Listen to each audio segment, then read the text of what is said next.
Hello students, as part of our preparation for civil services mains examination essay paper, we have a topic at hand for discussion.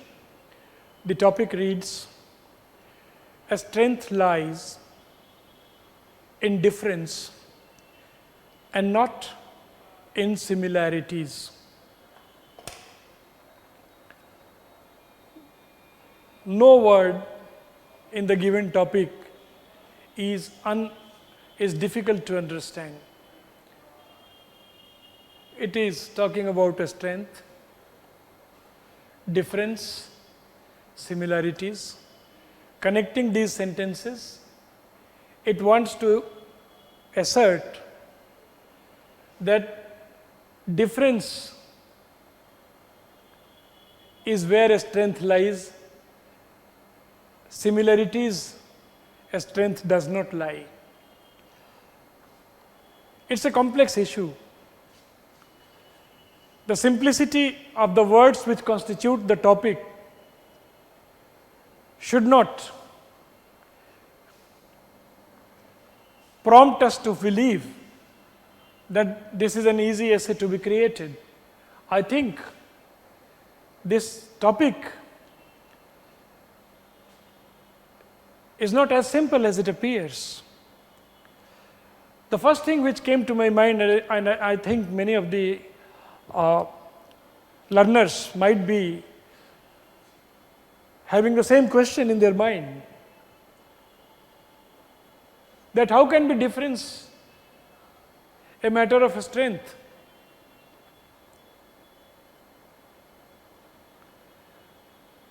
If we have a shared national dream and vision,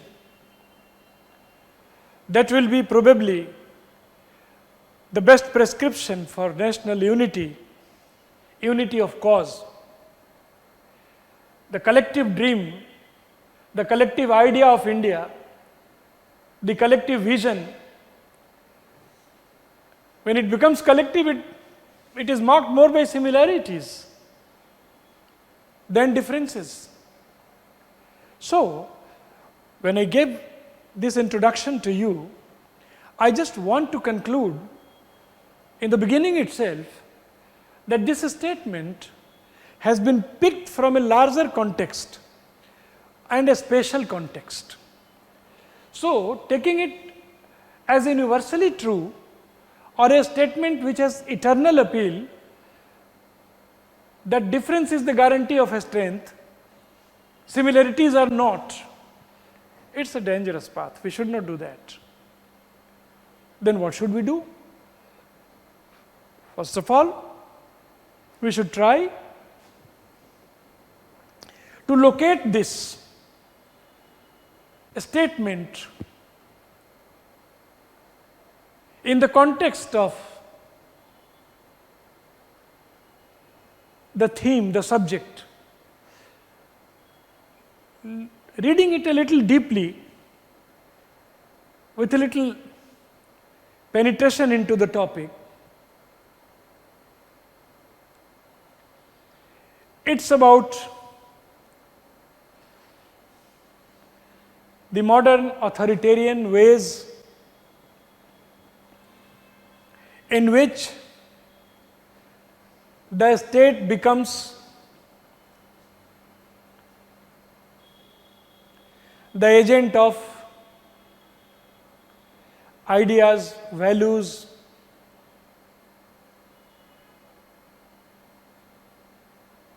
mores, manners, culture, everything. If a state says that this is right, this is right. If it says that this is not right, is it right? And all those who side with the states seem to be the only desirable and correct version to be accepted. A strength lies in differences could be located there. That any society which does not have the capacity to re-examine itself, to re-evaluate itself, to confront the criticism, to be accountable for what they are doing, to be open to the ideas of others, a strength lies there. But when there is homogenization of ideas by force or propaganda or whatsoever mechanism, if everybody has a similar opinion about, say, Muslims or Sufi movement or Mughals, that is dangerous, because the intention of a state can never be put above the intentions of people. Probably history has many methods, what we call historiography, looking onto history top down and looking history from bottom up. Subaltern history is a different history. Imperialist history is a different history. Nationalist history is a different kind of historiography. And the angle from which you are looking onto your city, the meaning of everything changes. The meaning of patriotism, nationalism, the meaning of sacrifice, giving, taking, everything changes. Where do you stand in the city? Suppose closer to Jawaharlal Nehru University in Vasant Continental Hotel, on 7th floor, you are celebrating your birthday in blue color light with all kind of champagne and variety of foods, Indian, French, Italian. And down the Vasant Continental Hotel, there is a slum where a small child is waiting for the parents who have gone outside to work on a construction site and they have not come. And the boy is sitting outside just on the roofs of the Vasant Continental Hotel and just looking on every BMW and Mercedes passing from there. The meaning of living in the capital city of India is not the same for him as on the 7th floor of the Vasant Continental. It altogether changes. He might be feeling at some times to throw stones on all BMWs. Nobody knows who is responsible, but his location in the city is different. So it cannot be possible to homogenize the feelings and the expressions of the people except for constitutional mechanism which binds all the people together. Any kind of similarity of opinions, it's a sure recipe of death of an evolving society. A society which wants not only to be modern, but a society which wants to be progressive, liberal and equal. Similarities will not be possible. So it has to be located. I started with the proposition, you will also start with the proposition that this statement seems that strength lies in difference, which is contrary to the reality. Reality is that there must be similarities in our mission, in our goal. Cite an example of shared national vision and shared national dream, collective one, that will probably help us. No matter which part of the country we belong, no matter which religion and caste we belong, what is our place of residence, we still do share that collective dream and vision about India. That is the guarantee of we remaining united in our journey towards development and prosperity and happiness. So similarities are important in that sense. And Constitution realizes that in a diverse society, where socio-economic and political equality does not automatically come, then there must be provision of human rights, fundamental rights. There must be some kind of guiding principles for a state. There must be something called rule of law. That kind of similarity, everybody is equal before law, is extremely important. There is no doubt about it. But this statement has to be located. When we locate, we find that it is talking about the modern states. Some of them have become authoritarian. They don't have any place for criticism. They don't have any place for alternative views, and everything alternative, everything critical is taken as anti-national, is taken as seditious. That is the location where this topic could be located. In that sense, a society can be brave, courageous and honest if it is ready to take criticisms. If it is held accountable for something and there is criticism flowing in, the state should take it. There could be alternative views about universal basic income. Some people will resist, that there are moral hazards in universal basic income. Some people will say that that is probably the best mechanism to ensure that people are free from poverty just in one bout. So there are two kind of extremes of views. Which view is absolutely correct? The question is not that. But let 100 flowers bloom together. The views which are alternative, which are counter to our views, are not essentially anti-social and anti-national. Yes, Constitution has given certain set of things to be followed by all citizens equally. Similarities up to that level is good. But then supporting the government, supporting the ideas which government is trying to float is not always something which is being patriotic or non-patriotic. That criticism, that space for discussion, taking my side, expressing my opinion, that should always be there. So in that sense, a society is strong which has the capacity to re-examine, to re-evaluate, to expose itself to criticism and to reinvent, rediscover itself, and then finally do the course correction. So that is a strength in that sense. So a strength lies in difference simply means these things which I have said to you. Otherwise, similarities is not altogether bad. I started with praise of similarities, but then I tried to locate the statement. This statement is about existence simultaneously of different ideas, blooming of variety of flowers together, having a critical view towards our own selves, towards our own country, towards our own constitutional provisions, towards our own government. I mean, that difference to a reasonable level needs to be permitted. That universities should be free to think on different ideas of our times, to find solutions of the challenges in their discussions. It's not the set pattern of syllabus and getting particular marks and particular percentage, getting gold medals and distinctions, that your education is over. The whole process of education basically is about our inquisitiveness, curiosity, finding the challenges, finding their solutions. The state would have been clueless until and unless our schools and colleges and universities and professors and intellectuals and experts and professionals would have provided the right path. Those who are involved in the game of political power, and especially when they turn dictatorial and authoritarian, they will make the nation weak. Not in the short term, but in the intermediate and long term, the nation will be completely ruined of its capacity to explore its potential. Because all the citizens and their opinions, their dreams about India, their own location in the society and their own pains and travails and experiences also do matter. In that sense, a country which faces itself, what to speak of facing others? It's not about Ukraine facing Russia. It's about Ukraine facing Ukraine. It's about India facing India. It's about Indian government facing Indian people. If the state loses this capacity, then their strength is gradually weakened. Everybody is important, all stakeholders, all castes, all religions, all citizens, howsoever weak or howsoever strong.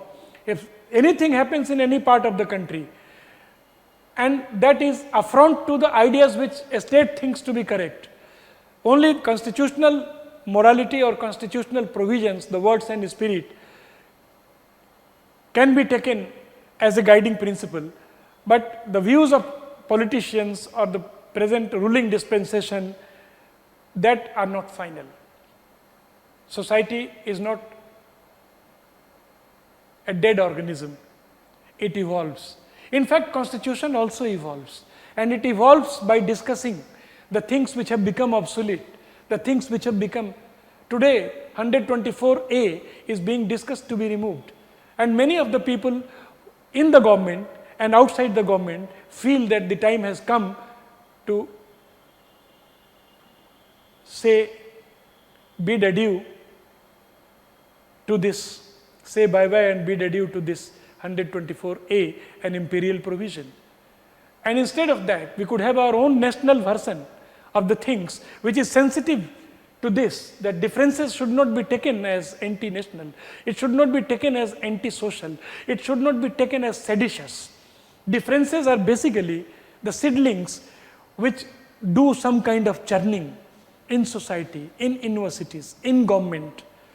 And that churning gives us amrita, good solutions of the challenges of our time. In that sense, our nation is strengthened by differences. Similarities, if it means homogenization, same food, same culture, that is a tall order.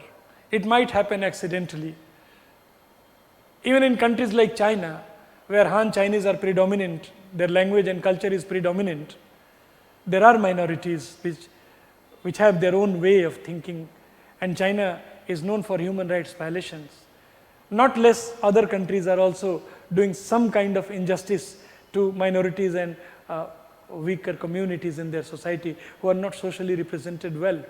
And the ideas which a state perpetrates may be good, may not be good. Remember Donald Trump. Many of the ideas of encircling America, protective walls against Mexico, Guatemala, and all Central American countries, not allowing Hispanics to come to their country.